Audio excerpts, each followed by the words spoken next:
안녕하십니까. 이번 시간에는 우수 건강기능식품 제조 기준에 대해서 살펴보도록 하겠습니다. 우리 GMP라고 하죠. 이 GMP라는 말은 건강기능식품뿐만이 아니라 의약품에서도 동일하게 사용하고 있습니다. 우리나라에서 의약품에 대해서 GMP를 인증받을 때는 KGMP라고 하고요. 미국에서는 CGMP라고 합니다. 이와 같이 같은 동일한 GMP라는 단어가 의약품이나 건강기능식품에 동일하게 사용되고 있습니다. 우리 건강기능식품에서는 특별하게 앞에 새로운 약자를 붙이지 않고 그냥 GMP라고 하고 우리말로 우수 건강기능식품 제조 기준이라고 해석하고 있습니다. 자, 그러면은 먼저 이 건강기능식품의 제조에 관련되는 시설 기준에 대해서 살펴보도록 하겠습니다. 이 건강기능식품의 업종별 시설 기준은 시행규칙. 자, 우리 시행규칙이라면 뭘 이야기할까요?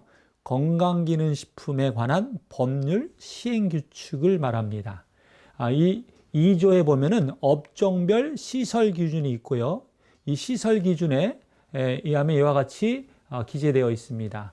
즉 제4조, 법의 제4조 규정에 의한 업종별 시설 기준은 별표 1과 같다라고 했고요.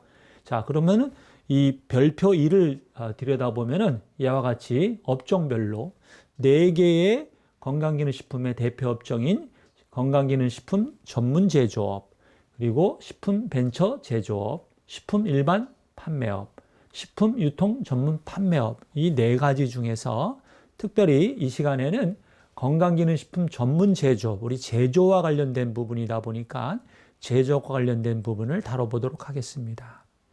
자, 예시를 보실까요?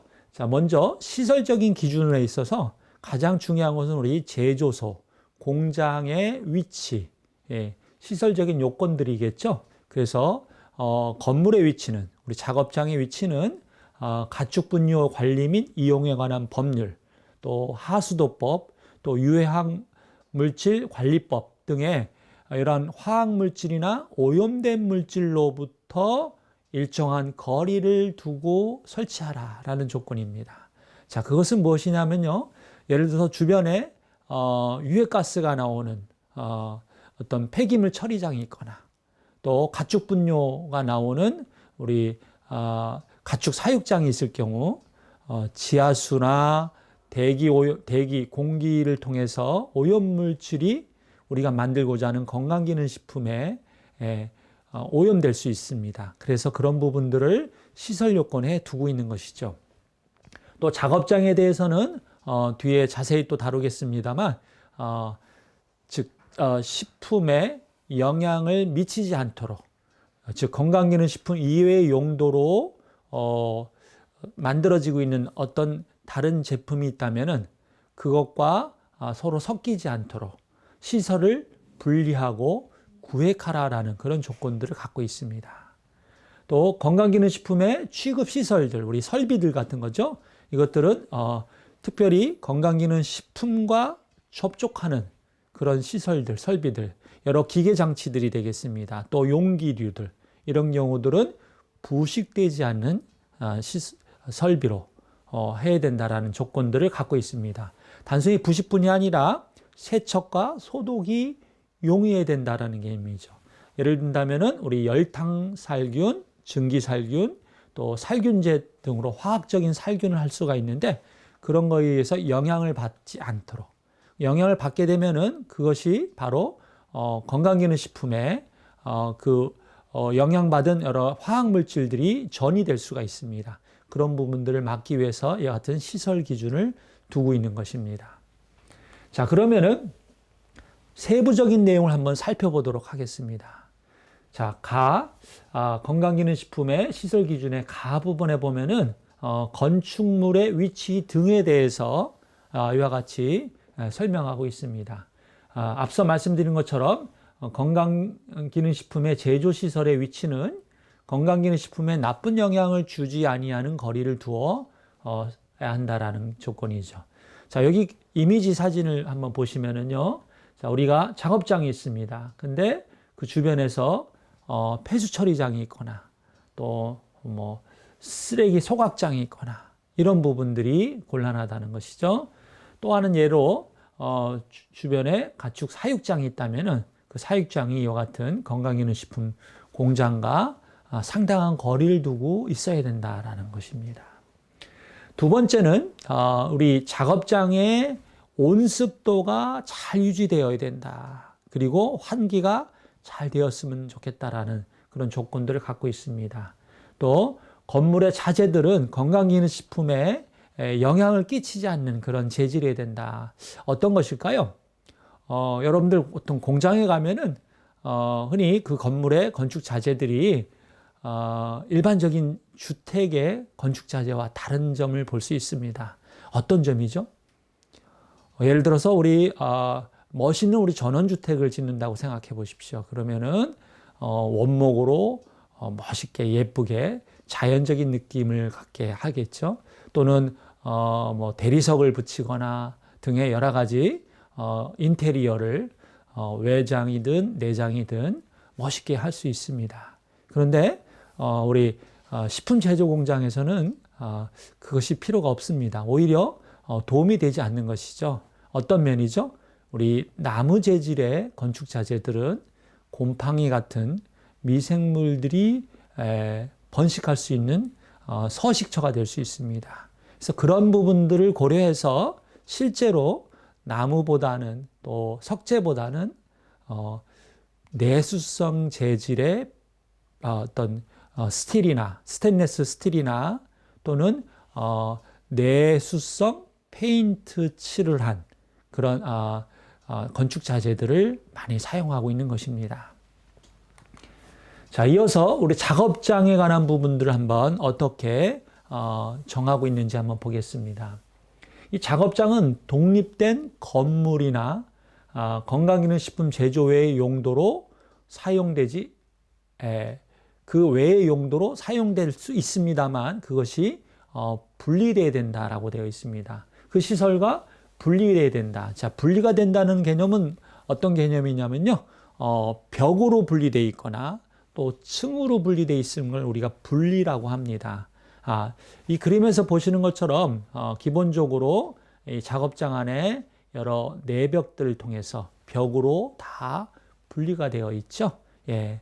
또 유사한 용어가 있는데요. 구획이라는 말을 또 쓰기도 합니다. 우리가 청정구역, 일반구역으로 구획을 나눈다라고 이렇게 얘기할 때의 용어랑 유사한 개념입니다. 그래서 분리, 구획, 구분이라는 개념을 또 별도로 용어 정의를 한번 해보도록 하겠습니다. 자, 두 번째 보시면은 작업장은 원료 처리실, 제조실, 그리고 포장실. 이게 가장 핵심적인 건강기능식품의 제조시설의 실 구분입니다. 그렇죠? 원료를 보관하는 곳, 원료를 처리하는 곳, 그리고 제조하는 곳, 또 포장하는 곳으로 이렇게 구분할 수가 있는데요. 이런 부분들에 대한 그 작업실을 어떻게 하라고요? 분리 또는 구획하라는 말을 계속 반복적으로 이야기하고 있습니다.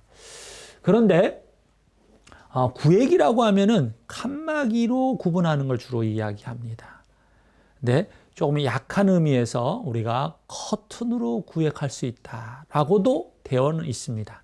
그러나 일반적이진 않은 것이죠. 커튼으로 구획하는 것보다는 일반적으로 내벽을 통해서 이렇게 칸막이로 구획하는 것이 맞겠습니다. 특별한 경우들은 굳이 어떤 제품의 특성상, 제조 공정의 특성상 굳이 이와 같이 칸막이로 구분하지 않아도 된다. 또 층으로 벽으로 분리하지 않아도 된다라고 한다면은 그것이 인정되는 경우들은 예외적으로 인정해 줄 수 있습니다. 다만 그래도 선이나 줄을 통해서 바닥에 선을 거주고 줄을 통해서 구별될 수 있도록 해야 되는 것이죠. 자, 그러면 우리가 유사한 용어들이 있어서 한번 우리 해썹에서도 동일한 용어 정의들이 여기서도 적용이 됩니다. 분리, 구획, 구분. 어떤 개념일까요? 자, 여러분들 분리라는 개념은 확실하게 나누는 겁니다. 1층은 건강기능식품 공장, 2층은 일반 식품 공장, 또는 2층이 뭐 화장품 공장이 될 수도 있죠. 이렇게 구분하는 겁니다. 층으로 구분하는 겁니다. 더 확실한 것은 독립된 건물이면 더 좋겠죠. 그렇죠? 예. A동에서는 건강기능식품, B동에서는 일반식품, 이렇게 구분할 수 있으면, 이렇게 분리할 수 있다면 가장 좋은 것입니다. 그리고 구획이라고 하면은 칸막이를 통해서, 벽을 통해서, 커튼을 통해서 구별되는 것을 이야기합니다. 그리고 구분은 더 약한 의미죠. 선이나 줄을 통해서 구분하는 경우입니다. 이와 같이 이 세 가지 용어들이 우리 작업장의 시설 기준으로 들어와 있습니다. 자, 그러면은 이어서 우리 작업장의 바닥과 내벽과 천장은 어떤 구조가 되어야 되는 것인지 한번 우리 법적 기준들을 한번 살펴보도록 하겠습니다. 기본적으로 우리 작업장의 바닥은 내수 처리가 되어 있어야 된다는 것이죠. 그죠? 물에 견딜 수 있는 재질, 즉 썩지 않은 재질이어야 된다는 얘기입니다. 그리고 배수가 유용해야 된다는 것이죠. 여러분들 우리 사무실이나 강의실에 또 우리 가정집에 있는 거실 마루바닥이랑 한번 비교해 보시기 바랍니다. 자, 사무실이나 이런 데는 우리가 일반적으로 타일 같은 것들을 많이 씁니다. 그렇죠? 어떤 한 장 한 장 이렇게 붙여가는 거죠. 그러다 보면 가운데 접착이 되는 접하는 그런 홈이 생깁니다. 이런 부분들을 통해서 물이 흡수가 되고, 흡수된 물이 우리 바닥 밑에서 여러 미생물들의 증식을 위한 좋은 환경이 됩니다. 이런 경우들을 우리 공장에서는 허용할 수 없다라는 것이죠. 그래서 배수가 잘 돼서 물이 잘 빠지고 그리고 내수 처리가 되어 있어야 된다는 개념입니다. 자, 이 사진 자료를 보시면은 우리 공장에 가면은 이와 같이 뭐 녹색이나 또는 회색, 뭐 색깔은 다를 수 있습니다만 우리 에폭시 처리 이런 것들을 통해서 아주 바닥면을 평평하게, 그래서 물이 침투하지 않는 그런 재질을 갖게 합니다. 두 번째를 보시면은 내벽은 바닥으로부터 최소한 1.5m 높이까지 내수성으로 설비해야 된다라는 개념입니다. 자, 이 그림에서 보시면은 이 내벽들을 보면요, 실제로 1.5m까지가 아니라 전체 벽을 다 내수가 되는, 내수성을 갖고 있는 재질로 설비를 하였습니다. 그리고 세균의 증식을 억제하는 페인트로 칠했습니다. 이게 바로 관련 이미지 사진이 되겠습니다. 자, 이쪽 그림에서도 마찬가지죠. 예. 그래서 일반적으로는 1.5m가 아니라 전체 벽을 다 하는 것이 맞습니다. 그런데 우리 법에서는 1.5m 이상이라는 조건을 갖고 있습니다. 그래서 뭐 흔하지는 않습니다만 밑에 1.5m, 밑에서 1.5m 정도만 스테인리스 스틸로 마무리를 하고 위에는 뭐 다른 재질의 그런 건축 자재로 하는 경우도 있습니다. 그러나 곰팡이나 미생물의 증식을 억제할 수 있는 여러 장치들을 둬야 될 것입니다. 그 다음에 천장을 보겠습니다. 천장은 청소가 용이한 구조여야 된다. 그리고 이물이나 먼지가 쌓이지 않아야 되고, 특별히 천장에서 우리가 주의할 건 뭐냐면요, 우리 방에 우리 내부에 있는 공기가 수증기를 갖고 있죠. 이 수증기가 차가운 접촉면을 만나면은 응결수가 생깁니다. 그렇죠? 예, 응결수가 떨어지지 않도록 해야 된다. 그러려면 어떻게 해야 될까요?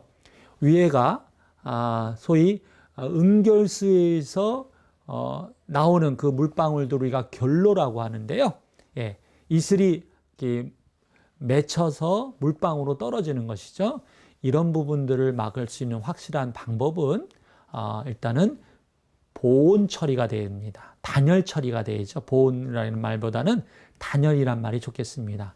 그래서 건축자재에서 오는 차가운 냉기가 바로 우리 천장에 바로 그 물을, 수증기를 응결하지 않도록 해야 된다는 개념이 되겠습니다. 네 번째 보겠습니다. 작업장 안에서 발생하는 악취, 유해가스, 매연, 증기 등은 환기할 수 있어야 된다. 자, 작업장에서 환기 시스템들은 여기 보시는 우리 천장을 볼까요? 예, 이 같은 환기기구들을 두고 있습니다. 이 환기기구가 공기를 바꾼다는 뜻이에요. 그래서 이 환기에는 두 가지 방식이 있습니다. 급기, 공기를 신선한 공기를 넣어주는 급기가 있고, 또 오염된 공기를 빼주는 배기 방식이 있겠죠. 그래서 충분한 환기 시설을 둬야 되는데, 특별히 악취, 유해가스, 매연 증기들이 집중적으로 발생하는 곳이라면은 천장에 있는 환기 장치만으로는 부족할 수 있습니다. 그런 경우들은 집중적으로 그 발생하는 위치에서 배기가 되게 해주는 것도 좋겠습니다. 자, 이 그림을 보십시오. 자, 이 도면에서 보면은 제가 관련된 사이트에서 참고용 자료로 인용을 했습니다. 자, 우리 바닥면 그리고 벽면들 보시는 것처럼 이와 같은 공조 시스템들을 깔고 있습니다. 그렇죠? 여기 보시면 에어 서플라이, 예, 즉 공기가 들어가는 급기 라인입니다. 또 배기 라인들이 같이 방의 용도에 따라 청정구역, 일반구역, 또 청정구역 안에서도 급기, 배기, 또 일반구역 안에서도 급기, 배기. 그래서 청정도에 따라서 이와 같이 급배기 조절 장치들을 갖고 있어야 됩니다. 그 다음에 다섯 번째로 보시면은 우리 작업장의 조명입니다.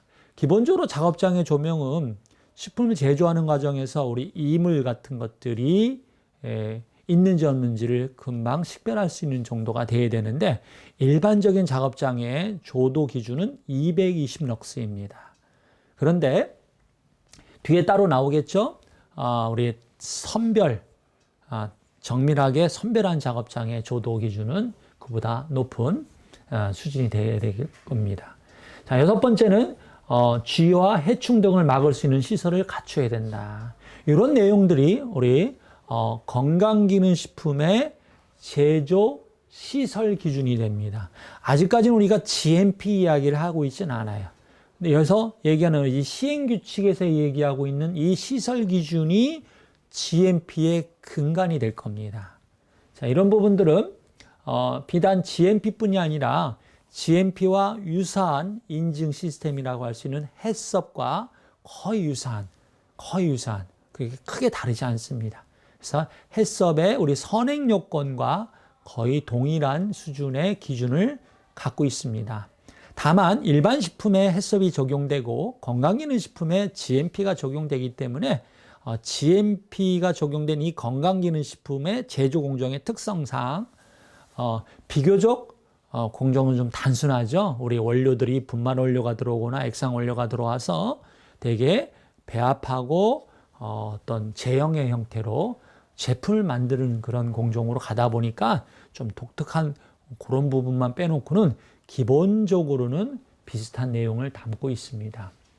자, 건강기능식품의 취급시설에 관한 부분들을 보면은 기본적인 원칙들, 우리 건기식의 기준 및 규격에서 정하고 있는 제조 기준에 맞추도록 시설들을 꾸려야 된다라는 얘기가 되겠습니다. 그리고 원료의 선별, 세척, 측량, 배합, 배양, 추출, 농축, 정제, 살균, 성형, 충전, 포장 등에 필요한 기계, 기구류 등의 시설을 갖춰야 된다. 당연한 이야기겠죠. 예. 그리고 취급시설 중에는 건기식과 접촉하는 부분에 특별히 주의를 해야 되죠. 예, 이 부분이 앞서 우리 서두에 예시로 설명드렸던 것인데요. 내수성 재질을 사용합니다. 그 내수성이라고 하면은 어떤 거일까요? 스테인리스.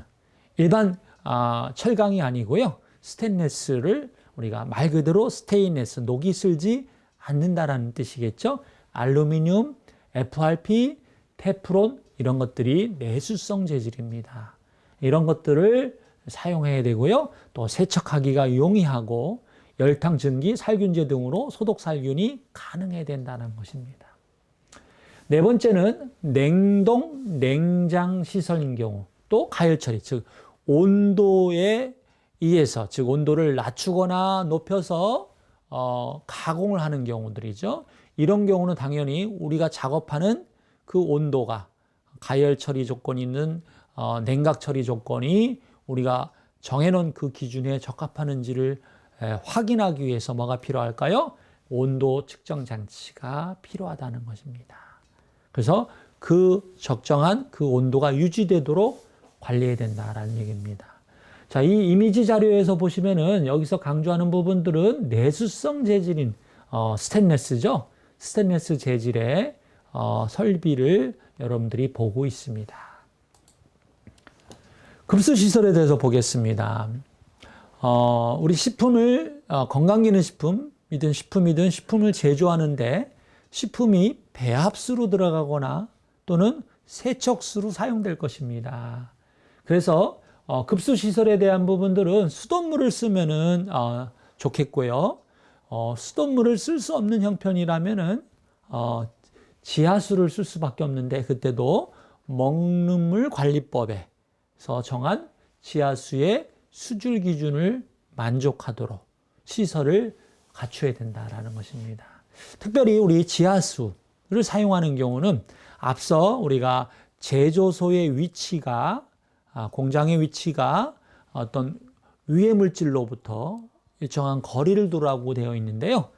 그 중에는 이와 같이 지하수와 관련해서는 지하수의 치수원과 일정한 거리를 두라고 이와 같이 정하고 있습니다. 그 거리 기준이 20m입니다. 즉 동물 사육장이 있어요.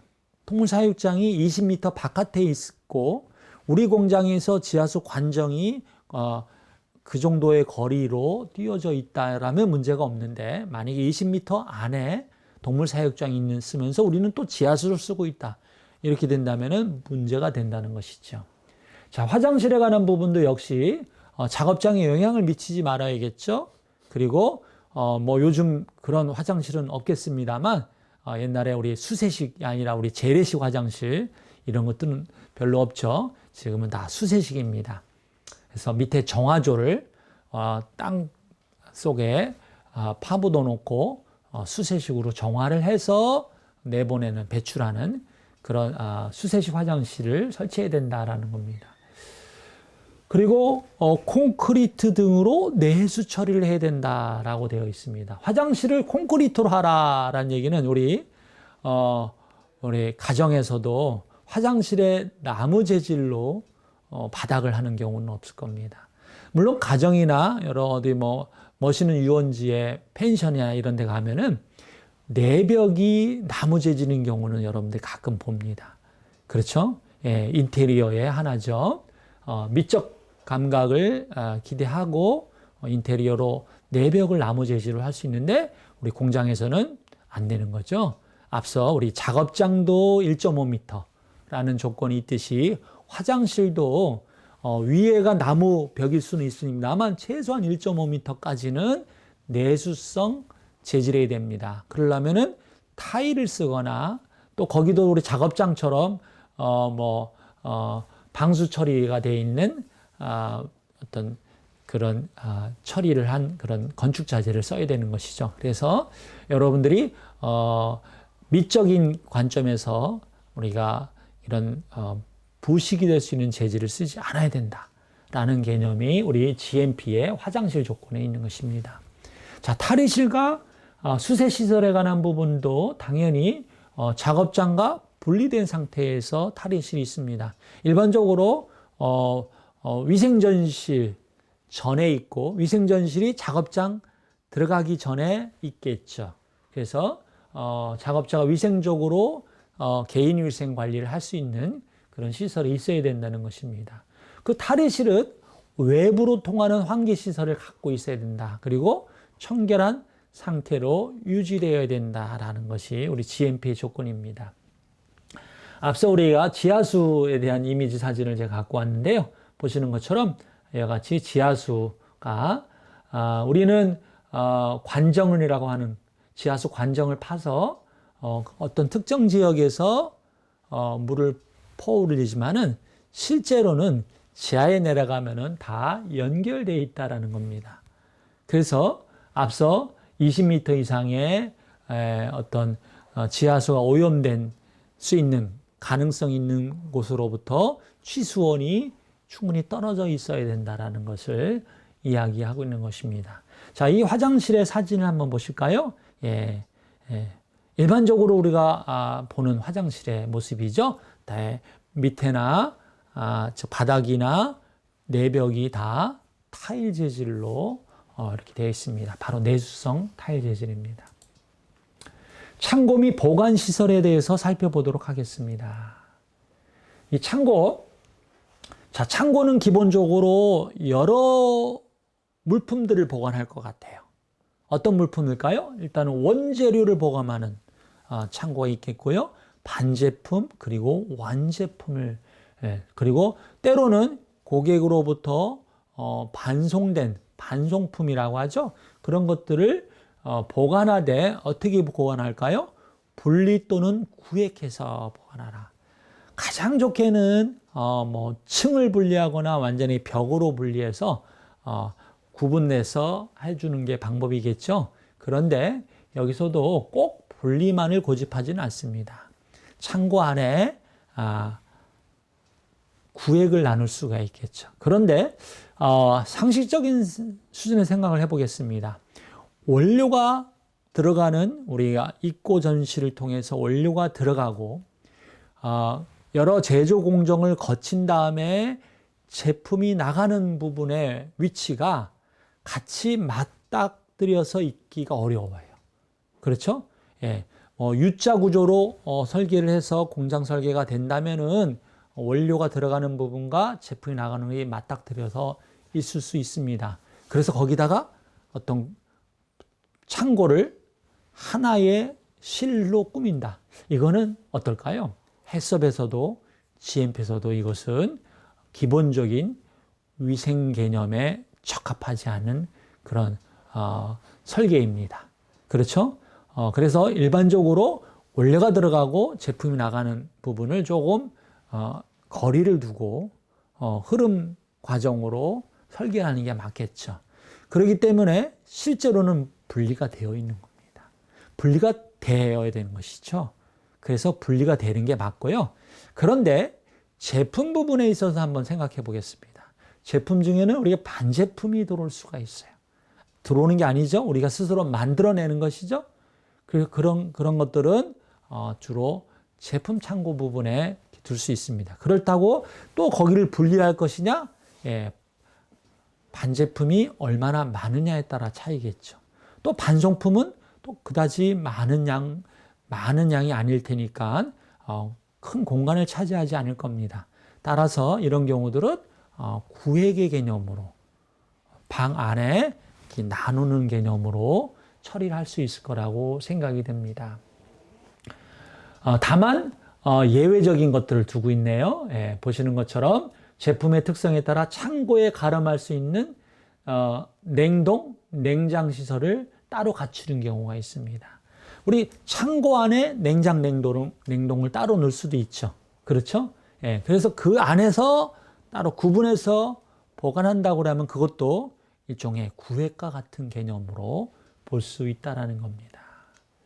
또 같은 영업자가 두 개의 제조업소, 예를 들어서 식품과 건강기능식품을 동시에 만드는 그런 경우라면은 공동으로 이용할 수 있다라고 되어 있습니다. 물론 그 세부적인 관리의 조건들은 가능하면은 그 안에서 구획을 나누어서 구분해서 관리하는 게 좋겠죠. 그래서 정리정돈의 문제뿐이 아니라 혹시 있을지 모르는 혼입의 문제를 우리가 막기 위한 것입니다. 자, 두 번째 사항을 보면은 창고 등의 보관시설에는 양탄자를 깔 수 없다. 자, 이것은 우리가 제조소, 우리 작업장에서도 마찬가지인데 우리 양탄자 깔면 어떤 문제가 생기죠? 그 안에 흙먼지가 쌓입니다. 이물이 될 거고요. 또 미생물이 부식할 겁니다. 습기가 그 안에 많이 높은 습도로 인해서 미생물이 자랄 수 있는 좋은 환경이 될 수 있습니다. 그래서 양탄자는 적합하지 않습니다. 창고인 경우도 그거는 마찬가지라는 것입니다. 예. 자, 그 다음에 품질관리실에 대한 조건을 한번 살펴보도록 하겠습니다. 품질관리실은 자가품질검사, 그리고 원료검사, 제조 단계별 품질관리를 위한 품질관리실이 되겠죠. 그리고 그걸 위해서 필요한 시설과 설비, 시약류들이 보관되어야 될 것입니다. 자, 이런 것들을 둬야 된다라고 되어 있어요. 품질관리실을 둬야 된다고 되어 있습니다. 그런데 어떤 경우는 예외적으로 두지 않아도 되는 것이 있냐면요. 우리가 자가품질 검사를 하지 않는 경우입니다. 위탁해서 처리하는 경우가 되겠습니다. 또 하나가 같은 영업자가 다른 장소에서 영업학을 받았어요. 근데 거기에 품질관실이 있습니다. 쉽게 이야기하면은 내가 건강기능식품 제조소를 A 공장, B 공장 서로 다른 위치에 공장을 두고 있습니다. 지역이 다를 수 있어요. 그럴 때 A 공장에서 나온 샘플들을 갖고 B 공장의 품질관리실에 가서 분석을 할 수 있다라고 하는 겁니다. 그래서 매 공장마다 별도의 품질관리실을 두지 아니할 수 있다라는 조건들이 있는 것이죠. 세 번째는 이런 겁니다. 이제는 내가 건강기능식품을 만드는 두 개의 공장을 갖고 있는 것이 아니라 앞서도 계속 나오고 있는 것처럼 식품공장과 건강기능식품 공장을 같이 운영한다. 근데 그 식품공장에 품질관리실을 두고 있다. 그러면 거기서 우리 건강기능식품의 품질관리를 업무를 진행해도 된다라는 것이죠. 또 네 번째는 이제 뭐가냐면요. 같은 영업자가 건강기능식품과 식품 관련 연구검사기관에서 자세 제품에 대해서 자가품질 검사하는 경우입니다. 내가 공장도 갖고 있고 어떤 연구소를 갖고 있는 거예요. 우리 기업 부설 연구소. 그러면 공장과 같이 있을 수도 있지만 별도의 건물 또는 아예 별도의 장소에 지역을 달리해서 둘 수도 있죠. 그런 경우도 가능하다라는 겁니다. 그렇게 되어 있습니다. 마지막은 영업자와 동일한 기업 집단. 자, 어떤 얘기일까요? 내가 영업자예요. 내가 지금 대표자입니다. 근데 여러 회사를 두고 있어요. 계열사를 갖고 있어요. 예를 들어서 P라는 회사라고 유명한 무슨 건강기능식품 회사가 있다고 치겠습니다. 그 안에 계열사가 10개가 있는데 그 중에는 내가 지배하고 있는, 내가 경영을 하고 있는 그 범위 안에 이런 검사 기능을 갖고 있다. 라면은 거기서 자가품질 검사를 받게 한다고 하면은 역시 별도의 우리 공장 안에 품질 관리실을 두지 아니할 수 있다라는 것입니다. 자, 시설 기준 적용의 특례 부분 보겠습니다. 자, 어떤 거냐면요. 여러 가지 지금까지는 시설 기준을 다양하게 봤어요. 작업장부터. 그렇죠? 예. 그리고 마지막 품질관리실까지 봤습니다. 이런 것들 세부적인 내용들 중에서 특례적인 조항들을 뒀는데요. 어떤 것이냐면요. 우리 제조소에 설비가 부족하고 용량이 부족해서 우리가 다 못 만들기 때문에 건강기능식품 전문 제조업 허가를 갖고 있는 사람한테 우리가 만드는 생산의 전부 또는 일부를 위탁하는 경우입니다.